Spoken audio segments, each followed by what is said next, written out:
Berikut ini kisah perjalanan Ibrahim bin Adham menjadi orang suci. Ibrahim bin Adham adalah Raja Balkah dan seluruh dunia berada di bawah perintahnya.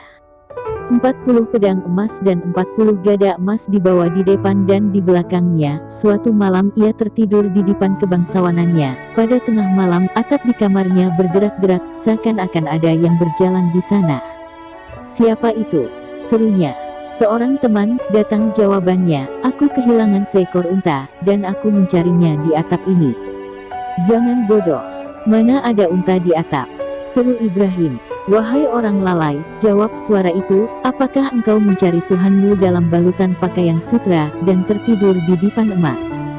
Ucapan ini menggetarkan hati Ibrahim. Suasana hatinya tidak tentram dan ia pun tak dapat melanjutkan tidurnya. Begitu siang hari tiba, Ibrahim kembali ke singgasana dan duduk di sana terpekur, bingung, dan sangat gelisah. Para menteri negara berdiri diam di tempat masing-masing, sementara para budaknya berjajar sesuai peringkat mereka. Pertemuan umum dibuka.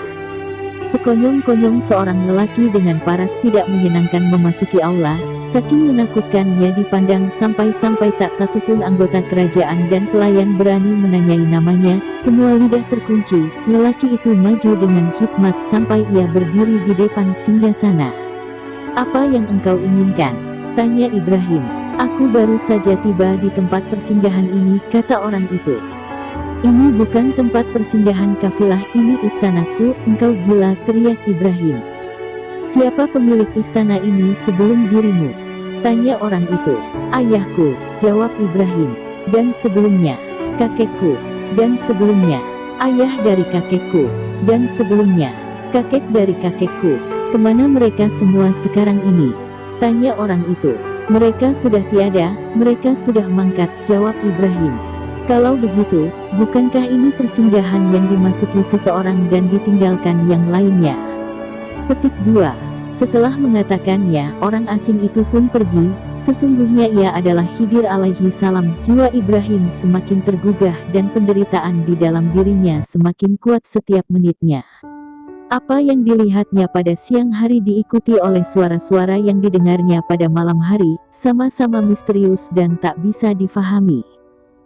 "Persiapkan kudaku," seru Ibrahim akhirnya. "Aku akan pergi berburu. Aku tak tahu apa yang telah terjadi terhadap diriku belakangan ini. Ya Allah, kapan semua ini akan berakhir?" Kudanya dipasangi pelana dan Ibrahim pun berangkat berburu. Dipacunya kuda melintas gurun, tampaknya seolah-olah ia tidak mengetahui apa yang sedang dilakukannya. Dalam keadaan kalut, ia terpisah dari pasukannya. Dalam perjalanan didengarnya suatu suara. "Bangunlah!" Ibrahim berpura-pura tidak mendengar, dan terus berpacu. Untuk kedua kalinya, suara itu terdengar lagi, tetapi ia tidak mengindahkannya. Ia mendengar hal yang sama untuk kali ketiga, dan Ibrahim semakin memacu kudanya. Kemudian suara itu terdengar lagi untuk keempat kalinya. "Bangunlah, sebelum engkau dibangunkan secara paksa." Sekarang Ibrahim tidak dapat mengendalikan diri. Pada saat itu terlihat olehnya seekor rusa. Ibrahim hendak memburu rusa itu, tetapi binatang itu berbicara kepadanya. "Aku dikirim untuk memburumu, engkau tidak dapat menangkapku. Untuk inikah engkau diciptakan atau inikah yang diperintahkan kepadamu?" "Ah, apa yang telah terjadi pada diriku ini?" tangis Ibrahim. Kemudian ia berpaling dari rusa itu, tetapi dari pegangan di pelana kudanya ia mendengar suara yang menyerukan kata-kata serupa. Kengerian dan kepanikan menguasainya. Seruan itu semakin jelas karena Allah yang Maha Kuasa hendak menyempurnakan janjinya. Kemudian suara yang serupa berseru pula dari kerah jubahnya. Akhirnya sempurnalah seruan Allah itu dan pintu surga terbuka bagi Ibrahim.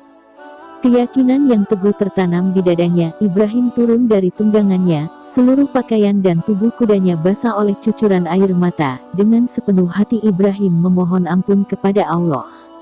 Ketika Ibrahim menyimpang dari jalanan, dilihatnya seorang gembala mengenakan pakaian dan topi laken, menggembalakan sekawanan ternak di hadapannya. Setelah diamatinya lekat-lekat, si gembala ternyata adalah budaknya. Kepada si gembala Ibrahim menghadiahkan mantelnya yang bersulam emas, topinya yang bertahtakan permata, sekaligus dengan domba-domba tersebut. Sementara dari si gembala Ibrahim meminta pakaian dan topi laken yang dipakainya. Ibrahim lalu mengenakan pakaian dan topi bulu milik gembala itu dan semua malaikat menyaksikan perbuatannya tersebut. Sungguh kerajaan yang luar biasa yang dimiliki putra Adam ini, berkata malaikat-malaikat itu. Ia telah mencampakkan pakaian duniawi yang kotor lalu menggantinya dengan jubah kepapaan yang megah. Dengan berjalan kaki, Ibrahim berkelana melalui pegunungan dan gurun yang luas, meratapi dosa-dosanya, sampai ia tiba di Merv. Di sana dilihatnya seorang lelaki yang terjatuh dari jembatan dan nyaris binasa tersapu oleh sungai. Ibrahim berteriak dari kejauhan, "Ya Allah, selamatkanlah dia." Seketika itu juga tubuh lelaki itu melayang-layang di udara sampai para penolong tiba dan menariknya ke atas. Mereka terpana memandang Ibrahim. "Manusia apakah ini?" seru mereka. Ibrahim meninggalkan tempat itu dan bergegas menuju Nisapur. Di sana Ibrahim mencari sudut terpencil di mana ia dapat tekun mengabdi kepada Allah. Akhirnya ia menemukan sebuah gua yang amat termasyhur dan bermukim di sana selama 9 tahun, 3 tahun pada tiap-tiap ruangan yang ada di dalamnya.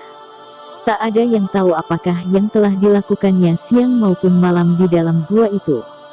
Karena hanya manusia yang sungguh perkasalah yang sanggup menyendiri di dalam gua tersebut pada malam hari. Setiap hari Kamis, Ibrahim memanjat keluar dari gua tersebut untuk mengumpulkan kayu bakar. Keesokan paginya ia pergi ke Nisapur untuk menjual kayu-kayu tadi. Setelah melaksanakan sholat Jumat, ia akan membeli roti dengan uang yang diperolehnya, memberikan separuhnya kepada pengemis dan menggunakan separuhnya lagi untuk berbuka puasa. Ia melakukan hal itu setiap minggu. Pada suatu malam di musim dingin, Ibrahim sedang berada dalam ruang pertapaannya. Keadaan sangat dingin, dan ia harus memecahkan es untuk berwudu. Sepanjang malam ia menggigil terus berdoa sampai fajar. Saat fajar tiba ia nyaris mati kedinginan. Tiba-tiba pemikiran soal api merasuki benaknya. Ia melihat kain bulu di lantai. Setelah menyelimuti diri dengan kain bulu tersebut, ia pun tertidur. Ketika ia terbangun hari sudah siang dan badannya terasa hangat. Ia memeriksa dan menyadari bahwa bulu itu sebenarnya seekor naga. Matanya berwarna merah darah, kengerian yang teramat sangat menerpanya. "Ya Allah," serunya, "Engkau mengirimkan makhluk ini dalam bentuk yang halus, tetapi sekarang setelah melihat bentuk sebenarnya yang sangat mengerikan, aku tak tahan menyaksikannya." Segera saja naga itu bergerak menjauh, 2-3 kali bersujud di hadapan Ibrahim, lalu lenyap.